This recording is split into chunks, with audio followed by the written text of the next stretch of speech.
अस्सलाम वालेकुम students. Ahmad Bilal from सकाल स्कूल एंड कॉलेज कैदाबाद। आज केमिस्ट्री का जो टॉपिक हम पढ़ने जा रहे हैं वो है टाइप्स ऑफ केमिकल बॉन्ड। तो 4 टाइप्स हैं केमिकल बॉन्ड की जो हमने इस चैप्टर के अंदर स्टडी करनी है। सबसे पहले हम स्टडी करेंगे आयोनिक बॉन्ड। आयोनिक बॉन्ड के बारे में पढ़ना है। इसके बाद हमने कोवलेंट बॉन्ड के बारे में स्टडी करना है, फिर कोऑर्डिनेट कोवलेंट बॉन्ड, और उसके बाद हमने मेटालिक बॉन्ड के बारे में पढ़ना है। तो आज जो हम इसमें से टाइप्स ऑफ कोवलेंट बॉन्ड में जो टाइप स्टडी करेंगे वो है आयोनिक बॉन्ड। कि आयोनिक बॉन्ड क्या होता है? तो दरअसल ये वो बॉन्ड है जो आयंस के मिलने से वजूद में आता है। तो इसकी तफसील हम स्टडी करते हैं तफसीलन।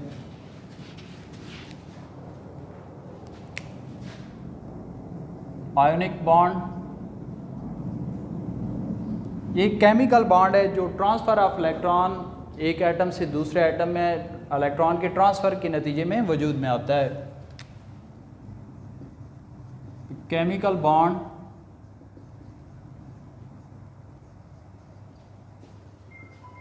which is formed due to complete transfer of electron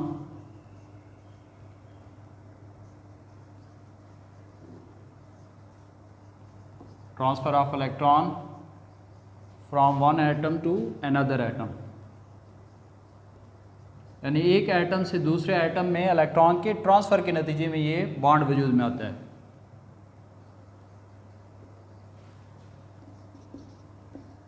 another atom यानी ये ऐसा केमिकल बॉन्ड है जो एक एटम इलेक्ट्रॉन डोनेट करता है, दूसरा उसको एक्सेप्ट कर लेता है, उसके नतीजे में ये केमिकल बॉन्ड वजूद में आता है। तो इसकी कंडीशंस क्या हैं आयोनिक बॉन्ड वजूद में आने की? तो वो 3 कंडीशन हैं जिसके नतीजे में आयोनिक बॉन्ड वजूद में आता है। उनमें से एक कंडीशन है, नंबर 1 कंडीशन आयोनाइजेशन पोटेंशियल।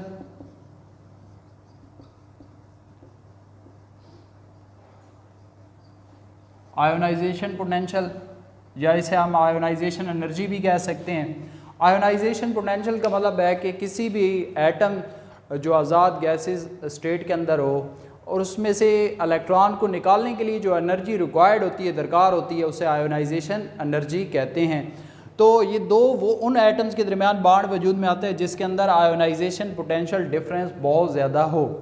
जैसे कि मेटल्स और नॉन मेटल्स के दरमियान आयोनाइजेशन पोटेंशियल डिफरेंस ज़्यादा होता है, तो उनके दरमियान ये बॉन्ड वजूद में आता है। दूसरी condition, second condition electron affinity.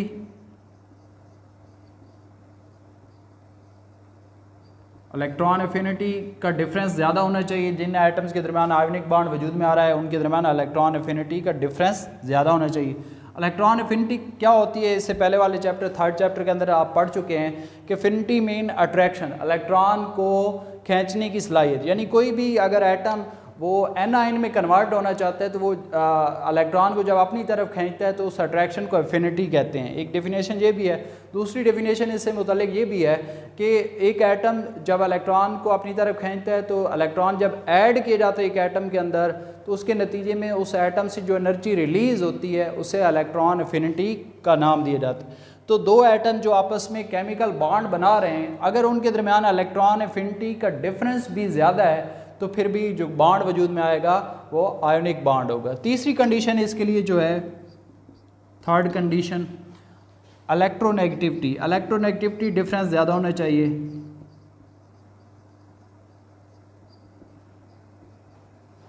Electronegativity का मतलब होता है कि इलेक्ट्रॉन पेयर को अपनी तरफ अट्रैक्ट करने की सलाहियत। यानी जो एटम बॉन्ड बना रहे हैं मॉलिक्यूल के अंदर, तो शेयर्ड पेयर ऑफ इलेक्ट्रॉन को अपनी तरफ अट्रैक्ट करने की जो सलाहियत होती है उसे इलेक्ट्रोनेगेटिविटी कहा जाता है। तो 2 एटम जो आपस में केमिकल बॉन्ड बना रहे हैं, अगर उनके दरमियान इलेक्ट्रोनेगेटिविटी का डिफरेंस बहुत ज़्यादा है तो उसके नतीजे में भी आयोनिक बॉन्ड वजूद में आता है। अमूमन नॉर्मली जो है वो डिफरेंस अगर 1.7 या इससे ग्रेटर होगा 1.7 से इलेक्ट्रोनेगेटिविटी का डिफरेंस, तो उसके नतीजे में आयोनिक बॉन्ड वजूद में आएगा। अब हम इसकी एग्जांपल के ज़रिए इन सारी चीज़ों को स्टडी करते हैं।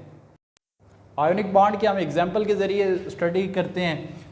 मिसाल के तौर पर मेटल और जब नॉन मेटल आपस में रिएक्ट करते हैं तो मेटल चूंकि इलेक्ट्रो पॉजिटिव होती हैं यानी इलेक्ट्रॉन देने का रुझान रखती हैं, electro positive, non metal electro negative होती हैं यानी ये इलेक्ट्रॉन गेन करने का रुझान रखती हैं। यानी मेटल इजीली इलेक्ट्रॉन लूज कर सकती हैं, non metal easily electron gain कर सकती हैं। तो ट्रांसफ़र ऑफ इलेक्ट्रॉन होता है, तो इसलिए ये जो बॉन्ड वजूद में आता है मेटल और नॉन मेटल के दरमियान, ये नॉर्मली आयोनिक बॉन्ड होता है। तो हम कुछ एलिमेंट्स को स्टडी करते हैं जो मेटल और नॉन मेटल से ताल्लुक़ रखते हैं। जैसे कि ग्रुप 1 के एलिमेंट्स हैं, यहाँ पर कुछ एलिमेंट्स मैंने ग्रुप 1 के लिखे हैं। ग्रुप 2 के एलिमेंट्स हैं, ये मेटल्स हैं। ये जो फर्स्ट एलिमेंट है ग्रुप 1 का हाइड्रोजन, ये नॉन मेटल है, ठीक है। बाकी ये जो लिथियम, सोडियम, पोटाशियम है। तो सेकंड ग्रुप के एलिमेंट्स बेरिलियम, मैग्नीशियम और कैल्शियम हैं, ये भी मेटल्स हैं। दूसरी तरफ नॉन मेटल को अगर देखें तो ग्रुप नंबर 18 जो है, इसके एलिमेंट्स नॉन मेटल होते हैं, लेकिन इनका ऑक्टेट कंप्लीट है, यानी कि इनके वैलेंस शेल कंप्लीट है, इसलिए ये रिएक्ट नहीं करते। उसके बाद 17 ग्रुप है, इनके वैलेंस शेल के अंदर 7 इलेक्ट्रॉन होते हैं। ग्रुप नंबर 16, इनके वैलेंस शेल के अंदर 6 इलेक्ट्रॉन होते हैं। ग्रुप नंबर 15, इनके वैलेंस शेल में 5 इलेक्ट्रॉन होते हैं, यानी ये नॉन मेटल्स हैं। तो ये इलेक्ट्रॉन गेन करने की सलाहियत रखते हैं, और जबकि मेटल जो है इलेक्ट्रॉन डोनेट करने की, देने की सलाहियत रखते हैं। तो इस तरह मेटल्स और नॉन मेटल के दरमियान जब रिएक्शन होता है इनके दरमियान, तो अमूमन जो है वो आयोनिक बॉन्ड वजूद में आता है। यहाँ पर ये आपको बताता चलो कि ये जो है नोबल गैसेस वो इस रिएक्शन के अंदर हिस्सा नहीं लेंगे, हैं नॉन मेटल, लेकिन चूँकि इनके वैलेंस शेल कंप्लीट होते हैं इसलिए ये रिएक्शन के अंदर हिस्सा नहीं लेती। तो ग्रुप नंबर 15 के 5 इलेक्ट्रॉन है, 3 इलेक्ट्रॉन गेन करेंगे। ग्रुप नंबर 16 के वैलेंस शेल के अंदर 6 इलेक्ट्रॉन होते हैं, तो ये 2 इलेक्ट्रॉन गेन कर सकते हैं। ग्रुप नंबर 17 जिन्हें हैलोजन कहा जाता है, इनके वैलेंस शेल में 7 इलेक्ट्रॉन होते हैं, ये 1 इलेक्ट्रॉन गेन करेंगी।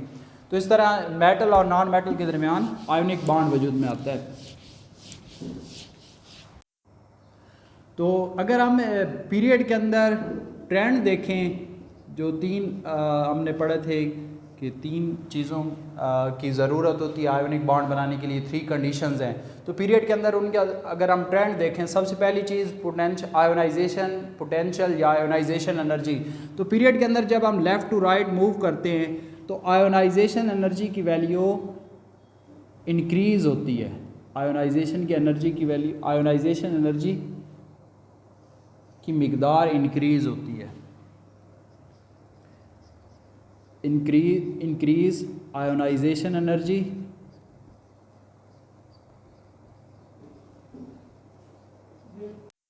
पीरियड के अंदर left to right ionisation energy की वैल्यू इंक्रीज़ होती है। यानी इसका मतलब ये हुआ कि मेटल की आयोनाइजेशन एनर्जी की वैल्यू कम होती है, कम एनर्जी चाहिए इनमें से वैलेंस इलेक्ट्रॉन को रिमूव करने के लिए, जबकि जो नॉन मेटल हैं उनको उनमें से इलेक्ट्रॉन को रिमूव करवाने के लिए ज़्यादा एनर्जी रिक्वायर्ड होती है। इसी तरह ग्रुप के अंदर अगर हम ट्रेंड देखें तो अपवर्ड टू डाउनवर्ड, यानी ग्रुप के अंदर हम जब अपवर्ड टू डाउनवर्ड आते हैं तो नॉर्मली एटॉमिक साइज़ चूँकि इंक्रीज़ हो रहा होता है, एटॉमिक साइज़ इंक्रीज़ होने की वजह से आयोनाइजेशन एनर्जी की वैल्यू डिक्रीज़ हो जाती है। आयोनाइजेशन एनर्जी की वैल्यू डिक्रीज़ होती है। तो पीरियड के अंदर चूँकि left to right ionisation energy की वैल्यू इंक्रीज़ हो रही है, तो मेटल और नॉन मेटल के दरमियान आयोनाइजेशन एनर्जी का डिफरेंस जो है बहुत ज़्यादा होता है, इसलिए यहाँ पर आयोनिक बॉन्ड वजूद में आता है। बिल्कुल इसी तरह पीरियड के अंदर लेफ़्ट टू राइट जब हम जाते हैं तो इलेक्ट्रॉन एफिनिटी की वैल्यू भी इंक्रीज़ होती है। तो मेटल और नॉन मेटल के दरमियान इलेक्ट्रॉन एफिनिटी का डिफरेंस भी बहुत ज़्यादा होता है। इसी तरह इलेक्ट्रोनेगेटिविटी भी जब हम पीरियड में लेफ़्ट टू राइट मूव करते हैं तो मेटल से नॉन मेटल की तरफ हम जब मूव किया जाता है left to right periodic table के अंदर, तो इलेक्ट्रोनेगेटिविटी भी इंक्रीज़ होती है। तो इस वजह से इलेक्ट्रोनेगेटिविटी का डिफरेंस नॉन मेटल और मेटल के दरमियान बहुत ज़्यादा होता है, तो इसलिए आयोनिक बॉन्ड वजूद में आता है। यहाँ पर हम एक एग्जांपल लेते हैं सोडियम क्लोराइड की। सबसे पहले सोडियम, इसके बारे में देखते हैं कि इसके एटॉमिक नंबर 11 है, 11 इलेक्ट्रॉन इसमें पाए जाते हैं।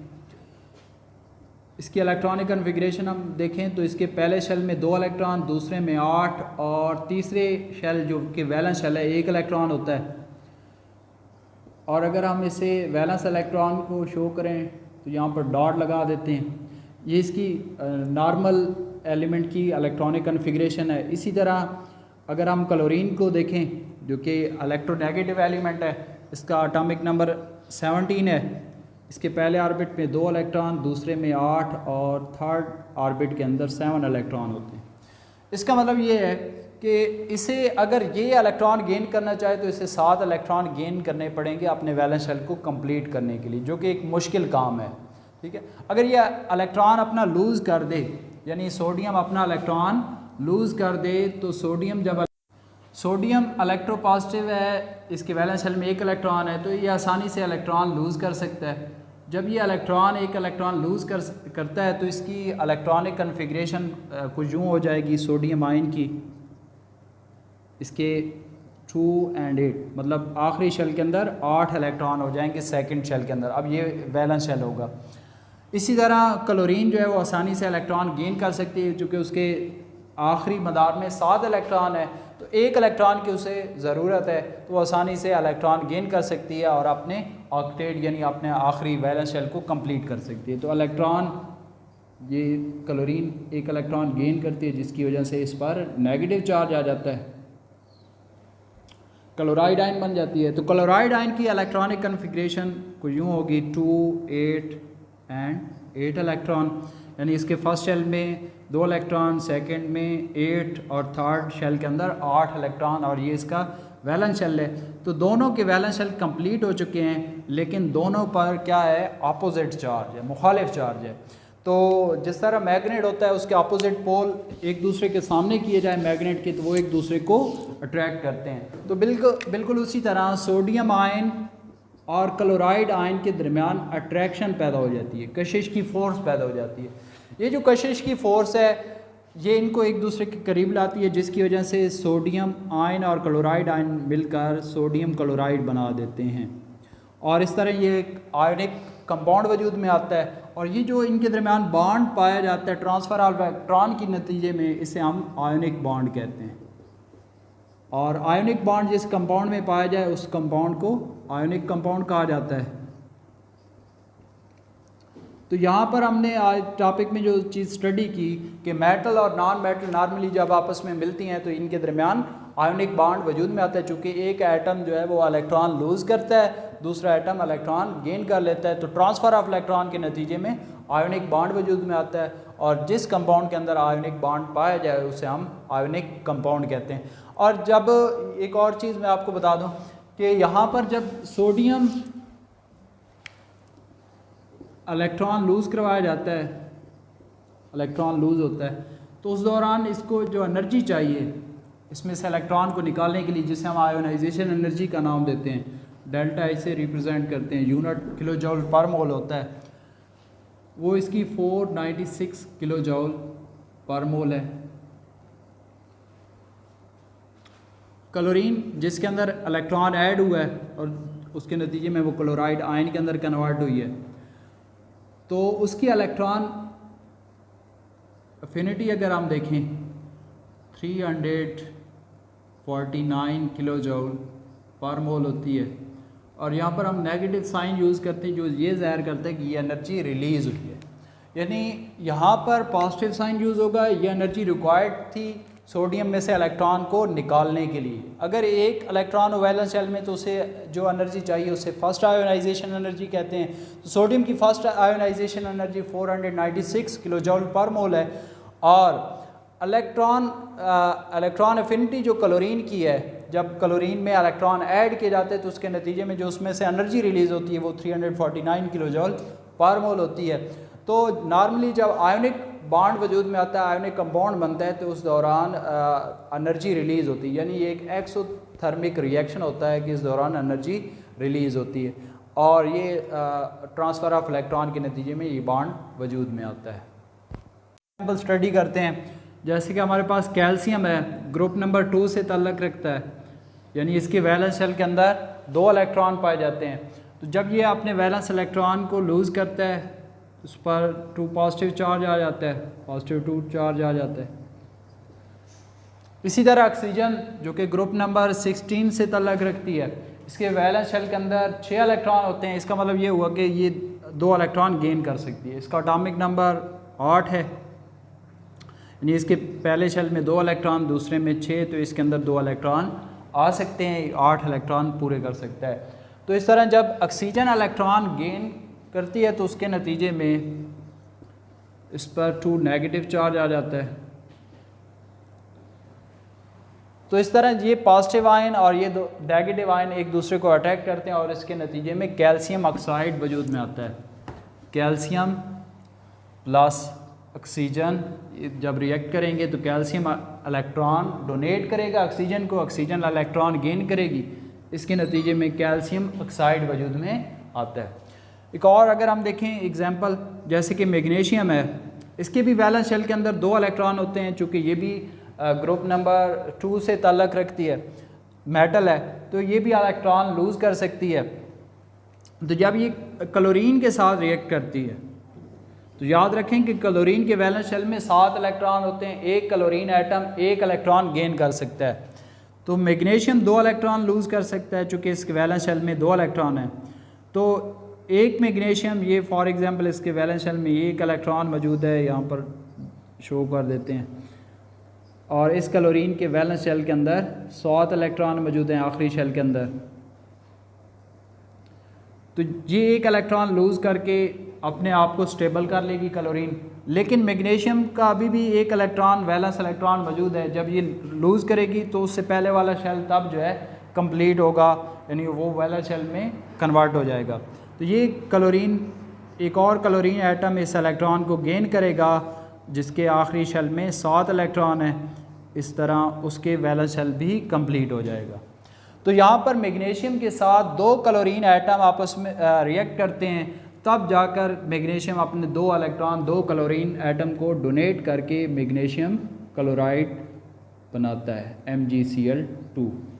यानी एक मैग्नीशियम 2 इलेक्ट्रॉन डोनेट कर सकता है, क्लोरीन का एक एटम 1 इलेक्ट्रॉन गेन कर सकता है। तो इसलिए यहाँ पर 2 क्लोरीन के एटम चाहिए जो 2 इलेक्ट्रॉन गेन करें और मैग्नीशियम क्लोराइड वजूद में आए।